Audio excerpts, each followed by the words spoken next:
이라. 아멘. 우리는 하나님 나라의 유업을 향해 나아가는 광야에 있는 이스라엘 백성들과 같은 삶을 살아갑니다.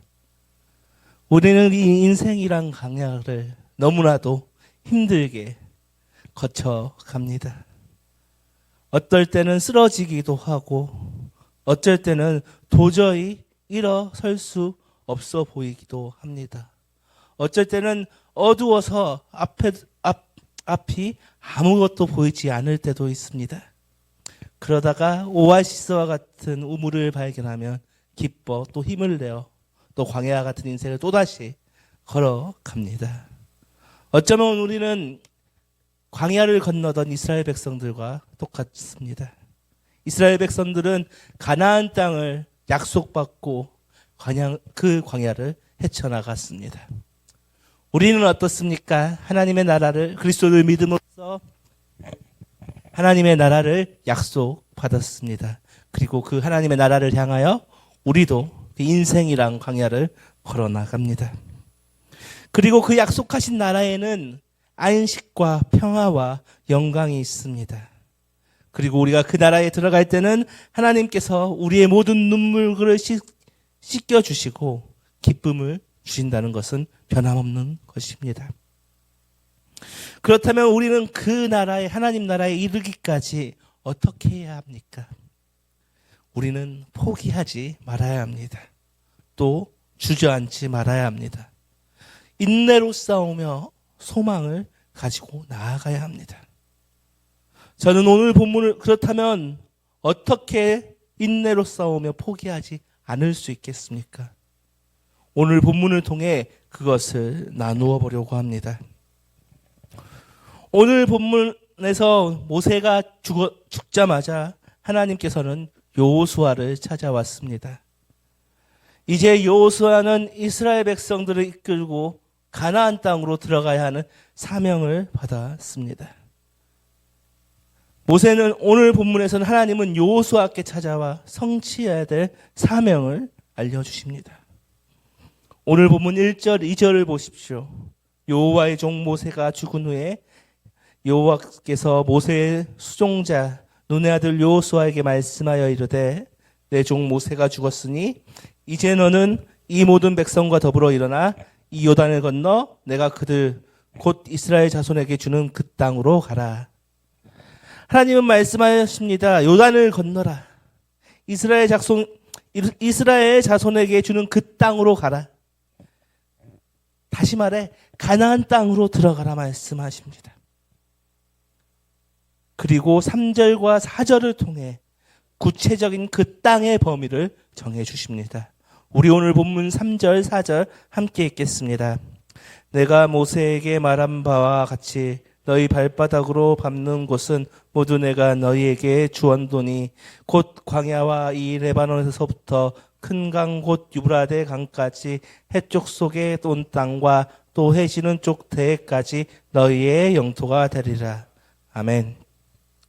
오늘 본문에서 하나님은 여호수아에게 가나안 땅에 대한 확신을 주고 계십니다. 이미 모세에게 약속하신 바대로 여호수아가 밟는 땅을 주실 것이다 말씀하시며 이미 땅의 분배가 이루어진 것처럼 말씀하고 있습니다. 아직 이스라엘 백성과 여호수아는 요단강을 건너 가나안에 들어가지 않았습니다. 그런 상황에서 하나님께서는 왜 이렇게 확정적으로 말씀하고 계십니까? 가나안 땅은 이제 현실적으로 이스라엘 백성들이 들어가야서 차지해야 할 곳입니다. 전쟁을 통해서 쟁취해야 할 곳입니다. 그러나 동시에 하나님께서 그 땅을 이스라엘 백성들에게 이미 주신 땅이기도 합니다. 현실적으로는 우리가 이스라엘 백성들이 쟁취해야 되었으나 신앙적으로는 이미 주신 것입니다. 그렇기 때문에 하나님께서는 이렇게 말씀하고 계시는 것입니다.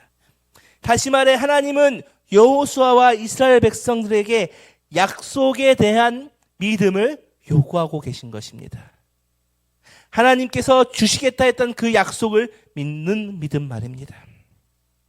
모세는 죽었지만 하나님의 계획은 중단되지 않았습니다. 세대가 바뀌고 역사가 달라져도 하나님은 반드시 이루시는 분이기 때문입니다. 그렇기에 하나님께서는 오늘 본문에서 여호수아와 이스라엘 백성에게 하나님의 약속을 상기시키면서 믿음을 요구하고 계신 것입니다. 또한 우리들에게도 믿음을 요구하고 계십니다.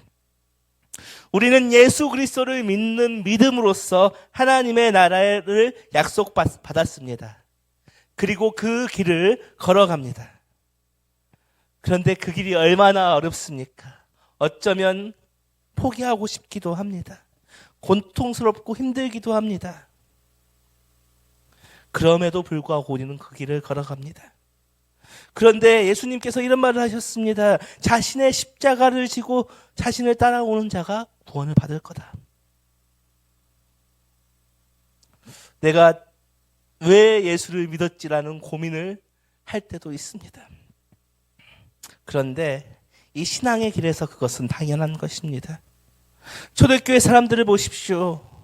초대교회 사람들은 로마에서의 초대교회 사람들은 시장을 이용하지 못했습니다. 물건을 사지도 못했습니다. 그 로마의 시장을 이용하려면 황제에게서 받은 그 표가 필요했습니다. 그 표를 얻기 위해서는 황제의 신상에 절해야만이 그 표를 받을 수 있었습니다. 그런데 초대교회 사람들은 자신들의 신앙을, 믿음을 지키기 위해 그 행위를 거부했다는 것입니다. 지금 이 시대도 하나님의 뜻을 조금만 벗어나기만 하면 세상 참 편하게 살 수 있습니다. 믿음을 버리면 더 잘 살 수 있기도 합니다. 그런데 중요한 것은 우리가 그 믿음을 버린다면 우리는 약속받은 하나님 나라를 유업으로 받을 수 없다는 것입니다. 고통스럽고 힘들더라도 믿음을 가지고 끝까지 갈 때 하나님께서는 우리에게 하나님의 나라를 유업으로 주신다는 것입니다. 그런데 그것을 알고 있음에도 불구하고 고통스러운 것은 또 마찬가지입니다. 그런 고통스러운 길을 가야 하는 여호수아도 마찬가지입니다. 오늘 본문에서 그런 고난과 고통을 이제 받아야 하는 여호수아에게 하나님은 약속하여 주십니다. 우리 오늘 본문 5절 6절 함께 읽겠습니다. 내 평생에 너를 능히 대적할 자가 없으리니 내가 모세와 함께 있었던 것 같이 너와 함께 있을 것임이니라. 내가 너를 떠나지 아니하며 버리지 아니하리니 강하고 담대하라. 너는 내가 그들의 조상에게 맹세하여 그들에게 주리라 한 땅을 이 백성에게 차지하게 하라. 아멘. 오늘 본문에서 하나님은 여호수아에게 함께하며 결코 떠나거나 버리지 않겠다 말씀하십니다. 또 여호수아에게 강하고 담대하라 독려하십니다. 이제 여호수아는 무거운 책임을 져야 합니다. 이스라엘 백성을 이끌고 요단을 건너 가나안 땅으로 들어가야 합니다. 약속하신 그 땅을 정복해야 합니다. 그 과정에는 수많은 어려움들이 있을 것입니다. 그로 인해 긴장과 두려움이 생기는 것은 당연한 것입니다. 그러나 하나님은 여호수아를 붙들어 주십니다. 너와 함께 할 것이다. 너를 떠나지 않을 것이다. 버리지도 않을 것이다. 강하고 담대하라. 약속을 지킬 것이다. 우리에게도 같은 말을 하고 계십니다. 믿음을 가진다는 것, 그리스도를 믿는다는 것은 어려운 일입니다. 세상에서 포기해야 될 것도 많습니다. 어쩌면 세상에서 배척을 당해야 될지도 모릅니다. 아니, 이미 세상은 그리스도인들을 차별하고 그리스도인들을 색안경을 끼고 보고 있습니다. 미디어에서는요, 그리스도인들을 이미 좋은 모습으로 표현하지도 않습니다. 20년 전, 30년 전만 해도 그리스도인을 드라마나 이런 데서 보면 착하고 좋은 사람으로 표현했다면 요즘 드라마에서 기독교인들을 어떻게 표현합니까? 악역이 또 기독교인들이 많습니다. 교회 나가서 회개하는 척하면 나쁜 짓 하는 드라마의 주인공들도 나옵니다. 이렇듯 이제 현실은 그리스도인들은 배척받는 것이 현실입니다. 주일 성수의 문제로 인해서 배척받기도 합니다. 이미 대학가에서는 전도의 문제로 인해 배척받습니다. 전도지를 전하면요, 무신론 전도지가 돌아옵니다. 대학가에서는. 그리스도인이라면 거부합니다. 거기에 그리스도인이라면 무조건 만나지도 않는 사람들도 있습니다. 어쩌면 우리는 이미 세상에서 차별을 받고 있을지도 모릅니다. 그럼에도 불구하고 우리는 믿음을 지켜야 합니다. 어렵고 불편함을 감수하더라도, 지금 당장 좋지 않은 시선을 받을지라도 믿음을 지켜야 합니다. 바울이 데살로니가에서 유대인들의 공격을 받았던 이유가 무엇일까요? 천하를 어지럽게 하는 자들이 왔다였습니다. 이미 지금도 마찬가지입니다. 그리스도인들은 세상 사람들에게 자신들을 어지럽게 하는 사람들이 되어버렸습니다. 그럼에도 불구하고 믿음을 지켜야 합니다. 그렇다면 우리는 이 믿음을 지키기 위해 어떻게 해야 합니까? 우리는 율법, 즉 하나님의 말씀을 붙들고 말씀대로 살아가야 합니다. 오늘 본문 우리 7절, 8절 함께 읽겠습니다. 오직 강하고 극히 담대하여 나의 종 모세가 내게 명령한 그 율법을 다 지켜 행하고 우로나 좌로나 치우치지 말라. 그리하면 어디로 가든지 형통하리니 이 율법책을 내 입에서 떠나지 말게 하며 주야로 그것을 묵상하여 그 안에 기록된 대로 다 지켜 행하라. 그리하면 내 길이 평탄하게 될 것이며 내가 형통하리라. 아멘. 하나님은 오늘 본문에서 여호수아에게 말씀하여 주십니다. 지시한 율법을 다 지키고 치우치지 말며 율법책을 입에서 떠나지 않게 하고 그것을 주야로 묵상하라. 하나님의 도우심을 받고 강하고 담대하게 되는 것은, 그리고 그 하나님의 약속이 지켜지는 것은 조건이 하나 있습니다. 오늘 본문에서는 바로 율법을 지켜 행함입니다. 오늘 본문은 율법을 충실히 지키는 것이 하나님의 약속을 이루는 길이라 말하는 것입니다. 그리고 그 가나안 땅에서 형통하게 되는 비결이라 말합니다.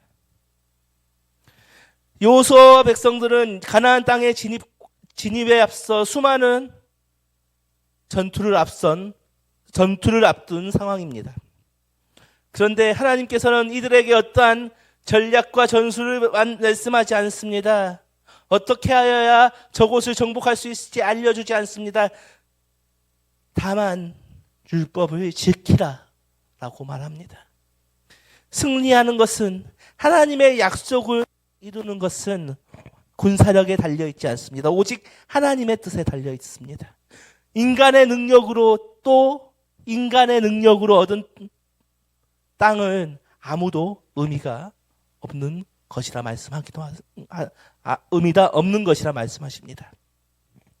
대신 하나님은 다른 것을 요구하십니다. 율법을 가까이 하고 그것을 항상 지켜 행하는 것. 다시 말해 율법을 입으로 읽고 마음에 새겨 삶으로 실천하라 하는 것입니다.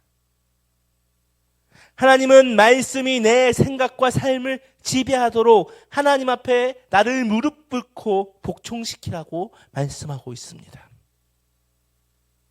시편 1절 2절을 보면 이런 말이 나옵니다. 복이 있는 사람들은 악인의 길을 따르지 아니하며 죄인들의 길에서 서지 아니하며 오만한 자들의 자리에 앉지 아니하고 오직 여호와의 율법을 즐거워하여 그의 율법을 주야로 묵상하는도다. 시편 기자 또한 복이 있는 사람은 여호와의 율법을 즐거워하며 주야로 묵상한다 말합니다. 하나님은 우리에게도 똑같이 요구하십니다. 율법을 묵상하고 지켜 행하라. 그냥 말씀을 읽고 끝내는 것이 아니라 그 하나님의 말씀을 가까이 하여 내면화해야 합니다. 내면화를 통해 하나님의 말씀의 삶이 내가 생각하지 않아도 자연스럽게 나와야 하기를 요구하고 계시는 것입니다. 그것이 하나님이 우리에게 요구하시고 하나님의 복을 받고 하나님이 약속하신 그 하나님의 나라의 유업을 받는 길이라 말하고 계십니다. 세상에서 세상의 방법으로 이긴다 하더라도 그것은 그리스도인의 싸움이 아닙니다.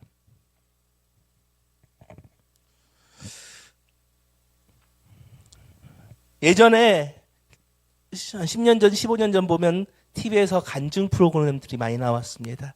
그런데 특히 그때 유행하던 게 연예인들이나 이런 사람들이 나와서 간증하는 것보다 기업 대표들이 나와서 간증하는 프로그램들이 꽤나 많았습니다.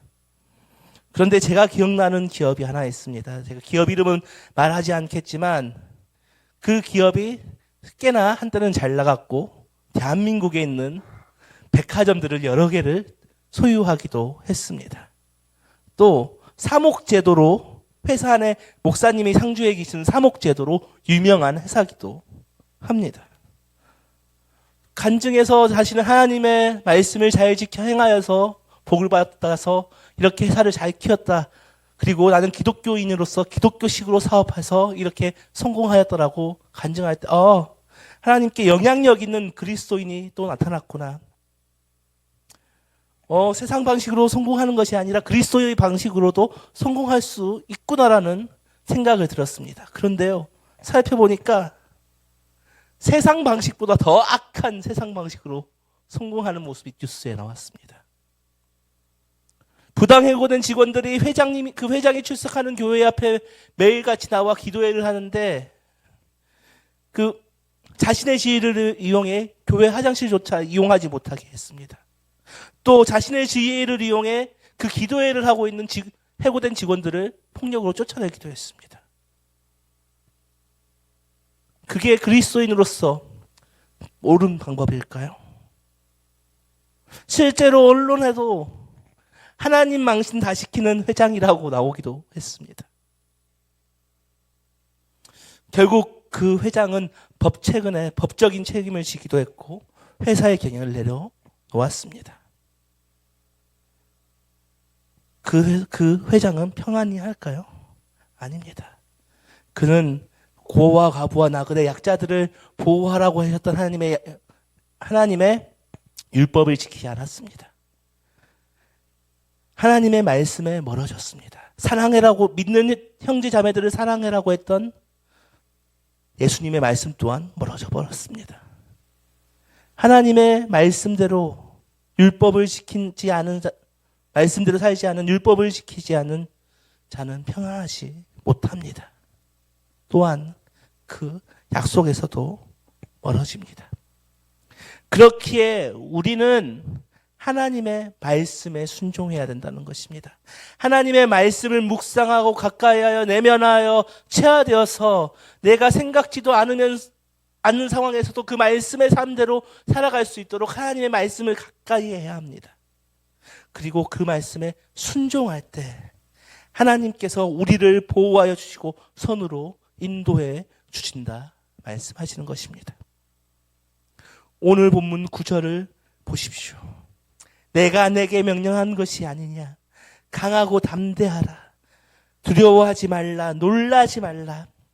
내가 어디로 가든지 내 하나님 여호와가 너와 함께 하느니라 하시니. 다시 한 번 더 강조하고 있습니다. 하나님의 말씀에 순종하라. 그리고 순종할 때 하나님께서는 강하고 담대하게 하여 주시고 동행하여 주신다 말씀하십니다. 믿고 순종하며 실천할 때 결국 하나님의 약속은 이루어집니다. 아무런 노력 없이 수고 없이 저절로 이루어지는 것은 없습니다. 오늘 본문에서는 하나님이 발바닥으로 밟는 곳만 그 소유가 된다 말합니다. 다시 말해 하나님의 말씀에 믿음으로 순종하고 실천할 때 하나님은 그 약속을 이루신다 말해 주십니다. 우리는 이미 하나님의 약속을 받은 사람들입니다. 그리스도를 믿는 믿음을 통해 하나님의 나라를 유업으로 약속받았습니다. 그리고 각자 하나님과 개인적으로 약속받았던 것들도 있을 것입니다. 그런데 우리는 막연한 기대감만 가지고 하나님의 말씀에 순종할 생각 없이 어쩌면 바라만 보고 있지는 않습니까? 하나님께서는 말씀을 듣고도 가만히 있는 자에게는 약속을 이루시지 않습니다. 그 말씀을 듣고 믿음으로 순종할 때 하나님은 약속으로 이루어 주십니다. 그러나 그 길은 매우 어렵고 고통스럽습니다. 이스라엘 백성들이 가나안 땅을 정복해 가듯 전쟁을 치러야 할 때도 있습니다. 어쩌면 그 전쟁 속에서 쓰러지고 넘어질 때도 있습니다. 그 길의 고통 때문에 포기하고 내려놓고 싶을 때도 있습니다. 그러나 우리는 그 어려움과 고통을 이겨낼 수 있습니다. 강하고 담대하게 믿음으로 순종하며 나아갈 때 하나님께서 우리와 동행하여 주시기 때문입니다. 그렇기에 우리에게 그 인생의 광야에서 닥쳐온 어려움들 이겨내고 그 약속, 우리에게 주어진 약속을 하나님께서는 분명히 이루어 주실 것입니다.